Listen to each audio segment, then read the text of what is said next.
네, 안녕하세요. 멘탈이 전부다의 철영입니다. 네, 미국 증시가 대통령의 날로 휴장이었던 가운데 암호화폐 시장은 비트코인이 쉬어가는 동안 알트코인이 달리는 전형적인 알트장의 형태가 나타나고 있습니다. 일단 이번 주는 수요일 엔비디아의 실적 발표가 예정된 가운데 이 외에 중요한 경제 지표의 발표는 없는 비교적 한산한 한 주가 될 예정입니다. 지난주 CPI와 PPI가 모두 예상보다 높게 나오는 등 최근 강한 경제 지표가 계속되자 금리 전망치는 신압으로 상승하고 있습니다. 이제 5월까지 금리 동결을 예상하는 의견이 더 많고 금리 인하는 6월부터 될 것으로 보고 있습니다. 또한 최종금리도 연초 최대 7차례까지 인하될 것으로 봤던 상황에서 현재는 5차례 인하로 줄어들었습니다. 금리 인하 시기는 뒤로 밀렸고 최종금리 예측치는 기존보다 오른 것입니다. 이렇게 금리 전망치가 올라가면서 계속 내림세였던 채권 수익률이 슬금슬금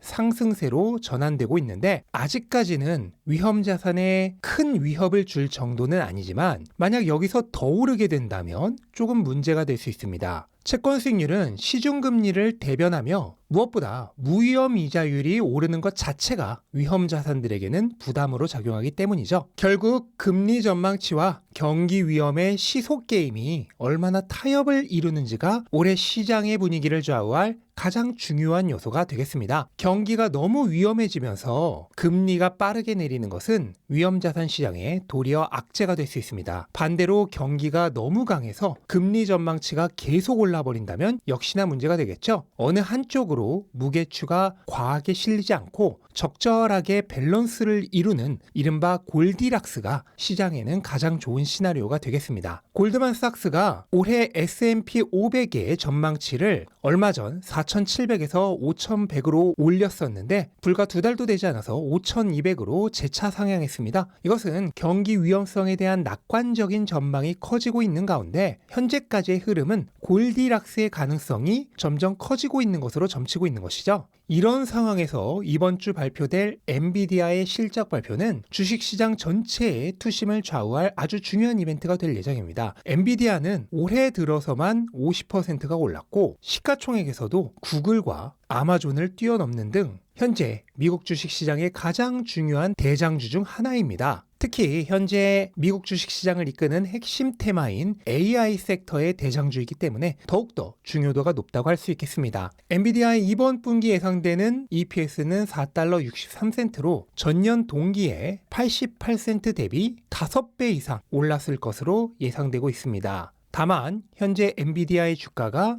더 좋은 실적을 기대하며 미리 달리고 있는 관계로 단순히 이번 분기 실적이 좋은 것만으로는 시장을 만족시키기는 어렵고요. 다음 분기에 대한 가이던스마저 시장 기대치를 만족시켜야만 현재의 높은 주가에 대한 타당성을 부여받을 것으로 생각이 됩니다. 만약 엔비디아의 실적 발표가 시장의 기대에 부합하지 못할 경우 기술주 위주로 투심이 약해지면서 일시적 조정이 발생할 가능성이 높습니다. 반면 엔비디아 실적이 좋을 경우 기술주 투심이 강해지면서 눈앞으로 두고 있는 나스닥의 전고점 돌파가 근시일 내에 이뤄질 가능성이 있겠습니다. 그만큼 엔비디아의 실적 발표가 미국 주식, 특히 기술주들에게 있어 매우 중요해진 상황이라고 얘기할 수 있겠습니다. 암호화폐 시장은 비트코인이 52,000달러의 저항선에 막혀서 잠시 소강 상태를 이루는 동안 알트코인들에서 강세가 나타나고 있습니다. 그동안 홀로 너무 독주했던 솔라나는 잠시 쉬고 있지만 그 외의 알트코인들이 강세를 보이고 있고 특히 그동안 비트 불장에도 못 끼고 알트 불장에도 못 끼면서 상대적으로 가장 저조했던 이더리움이 강력한 상승세를 보이고 있습니다. 그런데 이렇게 비트코인과 알트코인들이 서로 순환하며 상승세를 주거니 받거니 하는 추세는 과거부터 암호화폐 시장에 전형적으로 나타났던 순환매 장세죠. 다만 최근 이더리움이 홀로 어느 쪽에도 끼지 못하는 기현상이 나타나고 있었는데 이러한 이더리움마저 달리기 시작했다는 것은 어쩌면 본격적인 알트 시즌에 도래가 다가오고 있다는 전조 증상일지도 모르겠습니다. 비트코인의 경우 주말 동안 전반적으로 약세가 나타나면서 최근 상승세가 기관들에 의한 상승세였음을 다시 한번 확인했습니다. 기관들이 쉬는 주말 동안은 별로 힘을 못 쓰는 거죠. 비트코인 가격은 주말에 5만 달러 초반까지 잠시 밀리기도 하는 등 매도세가 강했습니다. 물론 빠르게 가격을 회복하긴 했지만 이후로도 매수세가 이어지는 모습은 보이고 있지 않습니다. 소매 투자자들의 힘만으로는 가격을 올리기가 쉽지 않다는 건데, 더군다나 현재 소매 투자자들이 알트코인 쪽에 관심을 더 가지고 있는 것도 영향을 주고 있는 것으로 생각됩니다. 하지만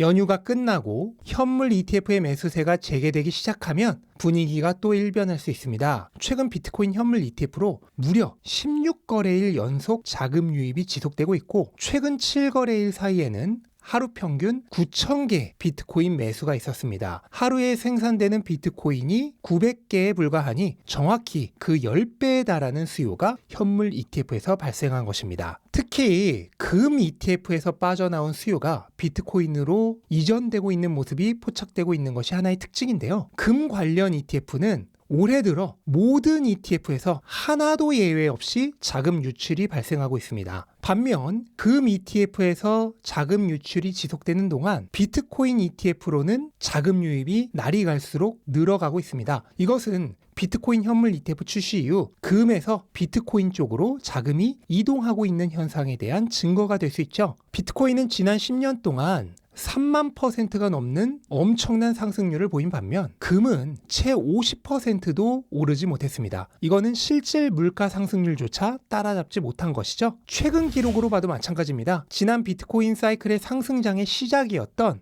2020년 8월 이후 비트코인이 4배 넘게 오르는 동안 금은 오히려 마이너스를 기록했습니다. 이러한 상황에서 현물 ETF가 승인되며 기관과 연금 등에서 비트코인을 포트폴리오에 추가할 수 있게 되었고, 금과 성격이 가장 비슷한 비트코인이 압도적인 퍼포먼스를 보이고 있으니 금으로부터의 자금 이동은 어찌 보면 당연한 현상이라고 얘기할 수 있겠습니다. 근데 이거는 시작에 불과합니다. 최근 피델리티가 캐나다의 올인원 펀드에서 비트코인을 최대 3.3%까지 포함을 시켰는데요. 아직 다른 자산 운용사에서는 제대로 된 포트폴리오 배분이 일어나지도 않았습니다. 왜냐하면 자산을 배분하는데 최소 1개에서 2개 정도의 분기가 필요하기 때문입니다. 1월에 비트코인 현물 ETF가 승인됐으니 최소 4월에서 7월 정도는 돼야 본격적인 포트폴리오 배분이 일어나기 시작한다는 뜻입니다. 그런데 이런 포트폴리오 배분이 아직 일어나지도 않았는데 벌써 50억 달러의 자금이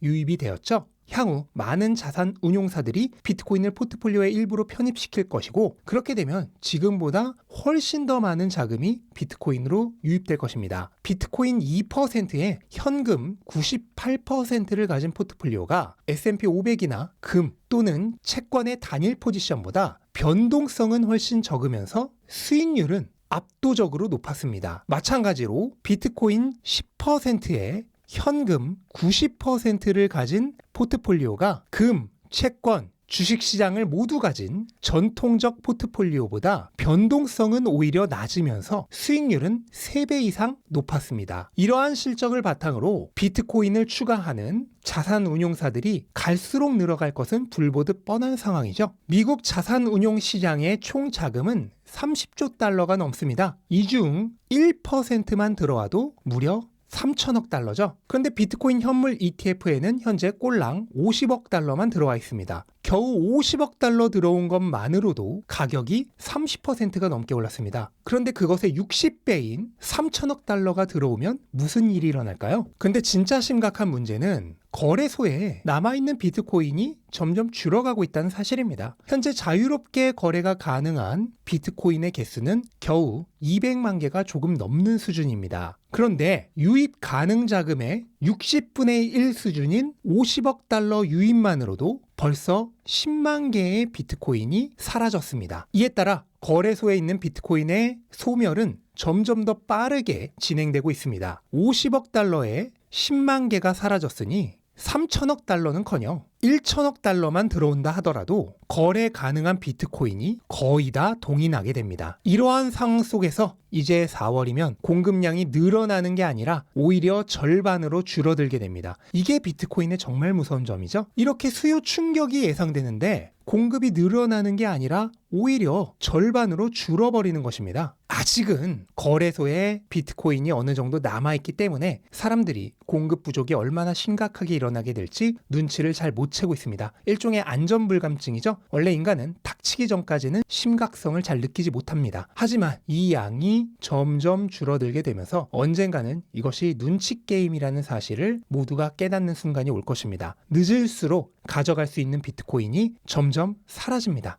나중에는 1% 배분을 하고 싶어도 물량이 없어서 1%는커녕 0.3%밖에 배분을 하지 못하게 됩니다. 그때가 되면 조금이라도 비트코인을 더 사고 싶은 수요로 넘쳐나게 될 것입니다. 그리고 물량은 극도로 없는 상태에서 폭증하는 수요로 가격은 기하급수적으로 상승할 수 있습니다. 이때가 되면 예상 가격이나 목표 가격 등이 모두 무의미하게 될 것입니다. 수요 대비 공급이 압도적으로 낮기 때문에 그냥 부르는 것이 가격이 됩니다.